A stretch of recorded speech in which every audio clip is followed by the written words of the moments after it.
Hi friends, good morning. स्वागत आहे आपल्या सर्वांचं ब्लिसफुल लाईफ या आपल्या यूट्यूब चॅनलमध्ये. आम्ही आता पोचलेलो आहोत बेळगावमध्ये.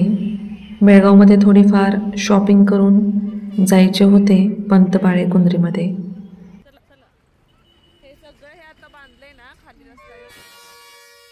आणि हे आहे बेळगाव बस स्टँड. इथे आम्ही गाडी पार्क केली आणि निघालो होतो मार्केटमध्ये, जिथे आम्हाला थोडीफार शॉपिंग करायची होती. स्टँड आणि मार्केटमध्ये थोडेफार अंतर आहे. इथे तुम्ही रिक्षाने सुद्धा जाऊ शकता मेन मार्केटमध्ये. अदरवाईज वॉकेबल डिस्टन्स आहे, आपण चालत सुद्धा जाऊ शकतो.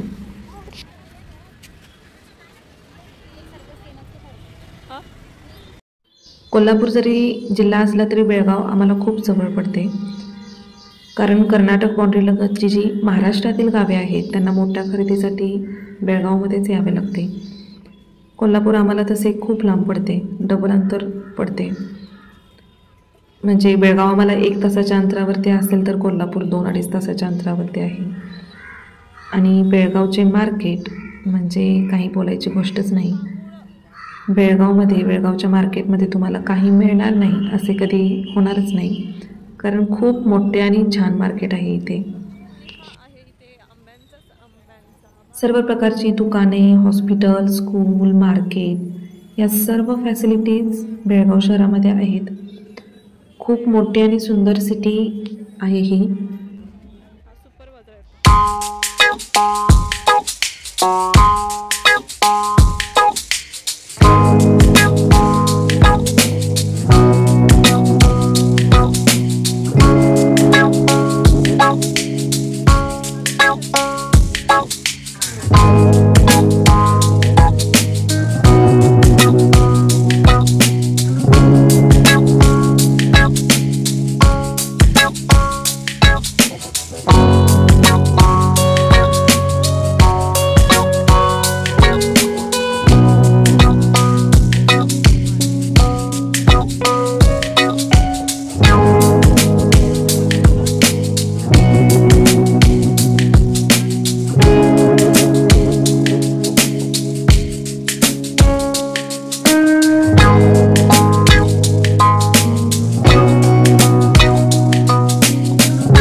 हे असे ठिकठिकाणी तुम्हाला बेलगम सुपर मार्केट असे शॉप्स दिसतील. आणि खरंच जर तुम्ही इथे गेलात तर तुमची छान शॉपिंग होईल. म्हणजे खूप सारी व्हरायटी आणि सुंदर व्हरायटी आणि तशा क्वालिटीचे पण साहित्य वस्तू इथे तुम्हाला मिळून जातील. तसे पाहायला गेलं तर बेळगावमध्ये खूप सारी अशी मोठमोठी शॉप्स, दुकाने आहेत. तिथे तुम्हाला ड्रेसेस, साड्यांची खरेदी करता येते. आणि मारुती गल्ली आणि पांगुळ गल्ली या 2 गल्ल्यामध्ये सर्व प्रकारची शॉपिंग तुम्हाला करता येते. म्हणजे शॉपिंगसाठी याच 2 गल्ल्या इथे फेमस आहेत. तिथे तुम्हाला सर्व प्रकारची शॉपिंग साहित्य सर्व काही तुम्हाला मिळून जाते.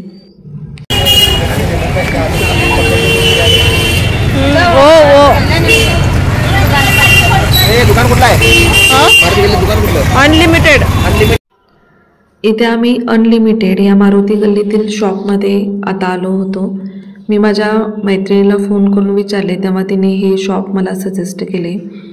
ती बोलली की वेळ पण झाला होता आणि सगळीकडे फिरत बसण्यापेक्षा तुम्ही या शॉपमध्ये जा, म्हणजे तुमच्या सर्वांचीच इथे खरेदी होऊन जाईल. आणि खरंच खूप मोठे हा मॉल टाईप असा बाजार होता कपड्यांचा, शूजचा, आणि खूप सुंदर व्हरायटीचे कपडे इथे अवेलेबल होते. खूपच छान.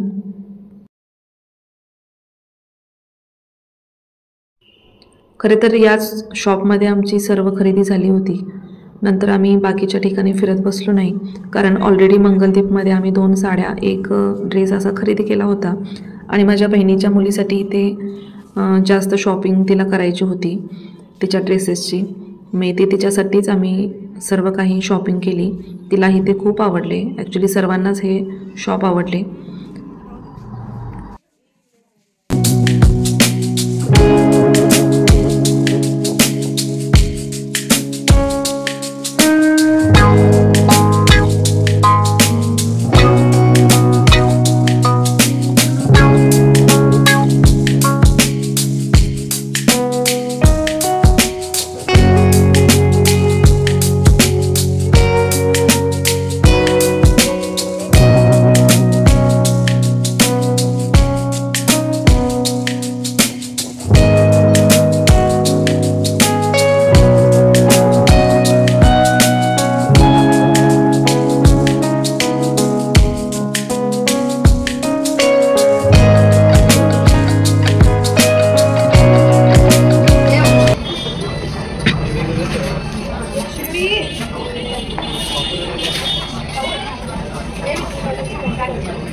बेळगावमधील मारुती गल्लीतील अनलिमिटेड हा कपड्यांचा मॉल खरंच छान. खूप व्हरायटीचे कपडे आहेत इथे. रेटसुद्धा रिजनेबल आणि कपड्यांची क्वालिटीसुद्धा छान आहे. इथे प्रत्येकाने आपापल्या आवडलेल्या कपड्यांची खरेदी केली आणि संध्याकाळचे 7:45 वाजले होते आणि आता आम्ही निघालो होतो पंत बाळेकुंद्रीला, कारण आम्हाला तिथे जायचेच होते.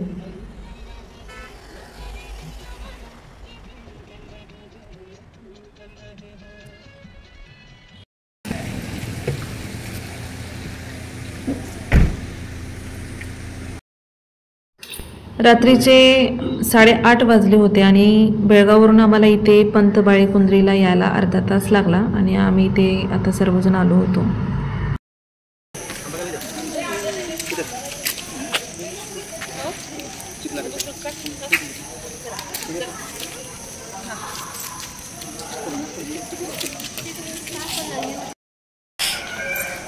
रात्रीचे 8:30 वाजलेले आहेत आणि आम्ही आलेलो आहोत पंत बाळेकुंद्रीमध्ये.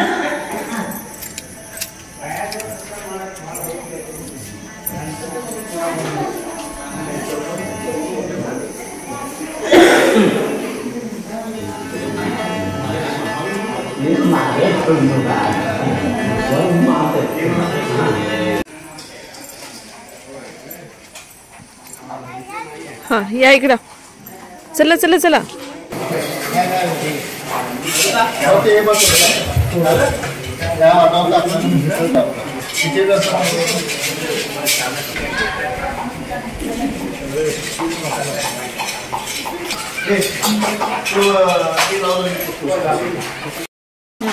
ते रोज क्लीन करताय? रोज? मग वर्षातून एकदा. मग आता का पालखी आहे का?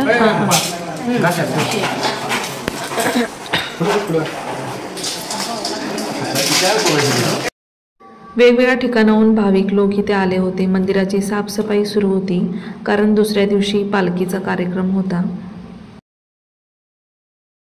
रात्रीचे 9 वाजले होते. वातावरण खूप प्रसन्न वाटत होते. वेगवेगळ्या ठिकाणाहून भाविक सुद्धा इथे होते. हा सभामंडपामध्ये वेगवेगळे असे फोटो लावलेले आहेत.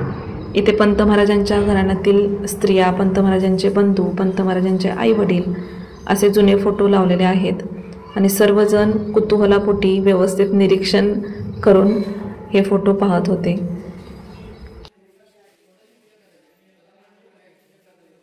बेळगावमध्ये खूप वेळ झाला होता, तेव्हा इकडे यायचं का नाही या विचारातच आम्ही होतो, पण सर्वजणच म्हणाले काही पण राहू दे, आपण जाऊन येऊया।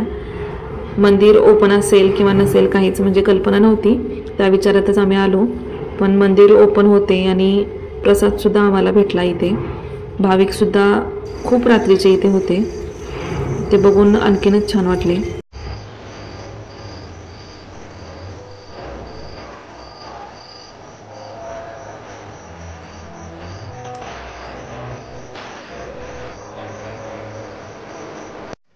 हे आहे इथले प्रसादालय, सौ यमुनाक्का अन्नपूर्णा गृह। इथे दुपारचे 12 वाजता आणि रात्रीचा 9 वाजता असा प्रसाद दिला जातो, हे आम्हाला गेल्यानंतर समजले। दुपारचा असतो हे माहिती होते, पण रात्रीचा प्रसाद असतो ही काही कल्पना नव्हती। इथली जर तुम्ही स्वच्छता बघाल तर अवाक व्हाल। आणि दुसऱ्या दिवशी पालखीचा कार्यक्रम असल्यामुळे ही अशी भाज्यांची सर्व निवडानिवड करून स्वच्छता करून अशी ठेवली होती।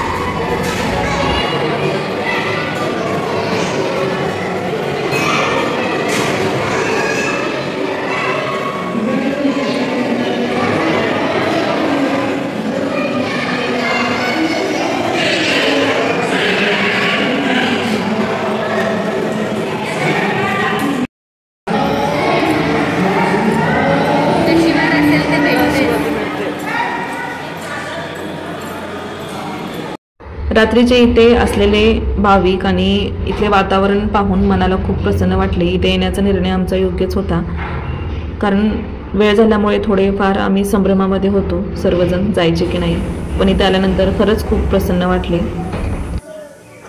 चला तर माझा ब्लॉग तुम्हाला कसा वाटला हे कॉमेंट थ्रू नक्की सांगा आणि आपल्या चॅनलला सबस्क्राईब करायला विसरू नका। थँक्यू।